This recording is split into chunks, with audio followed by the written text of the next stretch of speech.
I used to live my life to be perfect, which seemed as though it was going well. I got good grades, did well in sports, had good friends, went to church, was financially stable, and I had a family who was all together. The only bad thing in my life was my criticism of myself.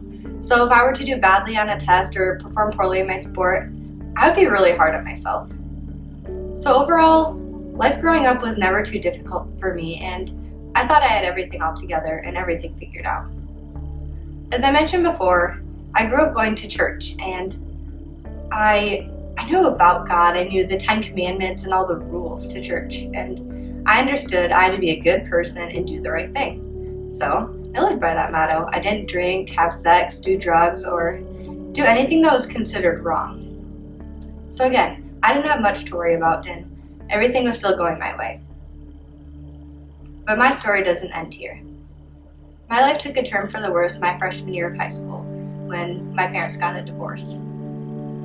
Since they still lived in the same town, my parents decided to have me go to my mom's house one week, pack up all my things, and go to my dad's house the next. With the continuous switching of houses, I never felt like I had a stable home. And I felt really alone, and no one really understood the pain I was going through. And being critical of myself, I took some of the blame for my parents' divorce. So I chose to get more consumed with school and sports just to get my mind off the problem, and this ultimately made my criticism level rise to an all-time high. But I put on this facade that everything is good and I was doing fine because I didn't want anyone to see the true hurt that I was going through, and I had to live this perfect life that everyone thought I was living. But it's really hard to keep up that fakeness. I would just keep having these negative and horrible thoughts. And I was really triggered easily. I wondered, would my life be easier if I weren't here? I felt so numb, broken, confused, and no one knew. No one knew the pain I was encountering. And I know if I didn't have Jesus watching over my life, I wouldn't be here today. Feeling alone and not willing to talk to anyone, I kept thinking about God, and I knew the Christian thing to do was to pray and all my problems would go away, and that's what I thought, and I tried.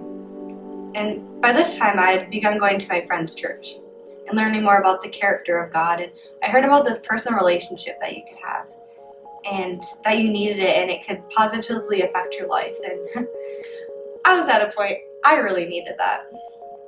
And this is when I decided to accept Christ and put my full trust in Him. But I would say my relationship with God didn't truly grow until I came to college and took on my faith as my own, which has provided for a lot of healing for me.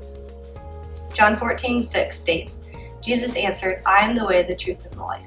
No one comes to the Father except through me.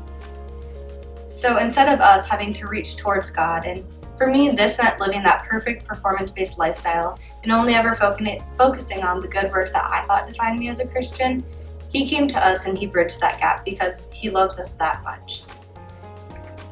Without God, I wouldn't be here today. I'm not saying life is or will be perfect from here on out, and it surely hasn't been for me. I just know that when it's difficult and when it's good, I can talk with God about my struggles and rejoice during the good times. I learned that there is more to life than just doing the good works and striving to be perfect.